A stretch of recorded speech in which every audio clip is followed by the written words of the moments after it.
So we need to talk about Mrs. Sheryl Swoopes, the same lady who went on to the Gills Arena podcast and made some ridiculous statements about Caitlin Clark and her record for scoring the most points, where she said herself that Caitlin Clark had an advantage with the COVID year and the eligibility rules, that she played longer in college. That's why she broke the record. So it shouldn't be counted as an all-time record. But if she did her homework, Caitlin Clark played 4 years in college. So that wasn't a good look. She also said this in February about Caitlin Clark and Angel Reese. I don't think Angel and Caitlin Clark are going to come out and dominate this season.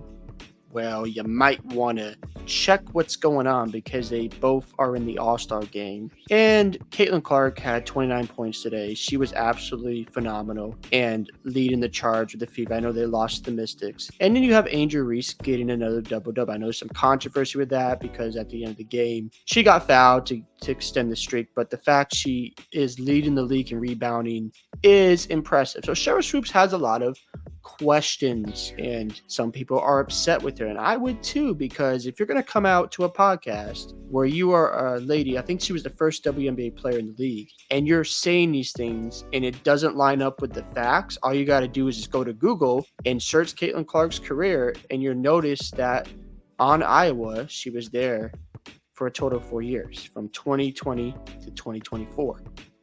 And if you really studied that before you got on the podcast, and you have Gilbert Arenas agreeing with her, it looks pretty bad, to be honest. And it seems like you're also hating, because if you're saying, oh yeah, that record shouldn't count. Excuse me? I wonder if she would have the same energy if this was an Angel Reese, if this was Diana Taurasi, if this was Kelsey Plum.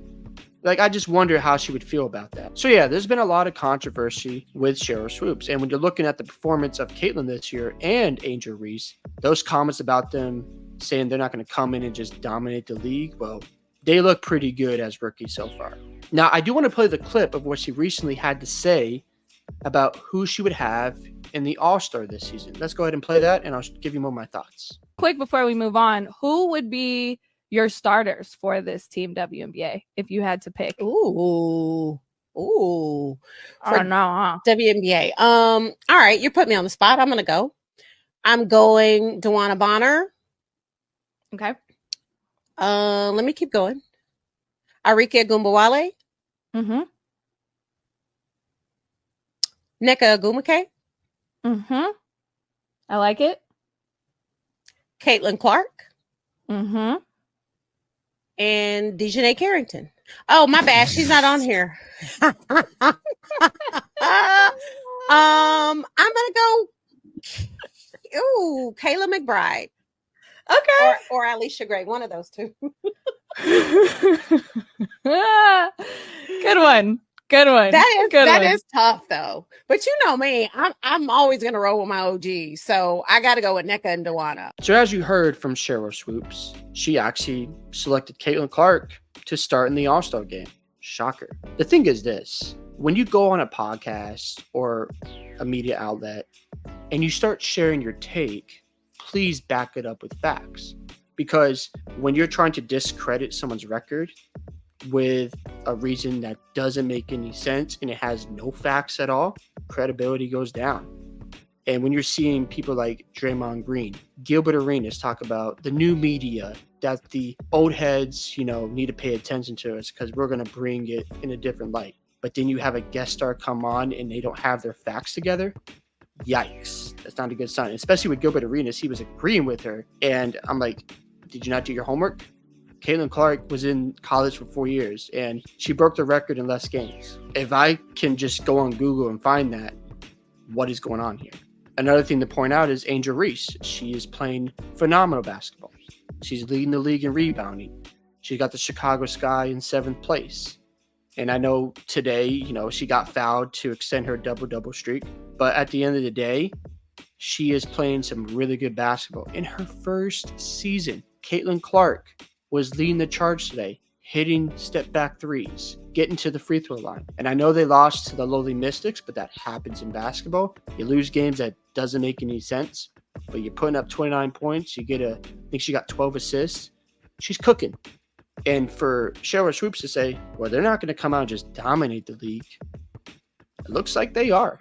Yes, there's been some struggles, but they are getting comfortable in their roles. I can't wait to see Caitlin Clark work on her game in the offseason. I can't wait for Angel Reese to get in the lab and to work on some post moves to get a mid-range jump shot, because she's going to unlock something out of that experience. And the same with Caitlin Clark. I can't wait for her to work on, finishing up the rim better, finding a mid-range jump shot where she can pull up in the mid-range and just shoot it with confidence. These two women are going to be a problem for years to come. If you're going to share something, please back up with facts. And now she's going to select Caitlin Clark as an all-star. I guess that's her way of apologizing for being incorrect with that take, because it's surprising when you look at what she said on the Gilbert Arenas podcast. It seemed like hate, that you didn't want to give her credit and you didn't like what she was doing. Caitlin Clark is a big reason why we're watching the WNBA, whether you like it or not. And the women who are hating on her, I'm just thinking to myself, why not let her shine? Same with Angel Reese. I love A'ja Wilson, by the way. I think she's the best player in the WNBA. I know I haven't watched a lot of games yet, but what I'm seeing from her, she can play, she can hit the mid-range, she can take it off the dribble, and she's a beast down low. I love what she's doing. But let's not forget, Caitlin Clark is drawing more fans, and that's good.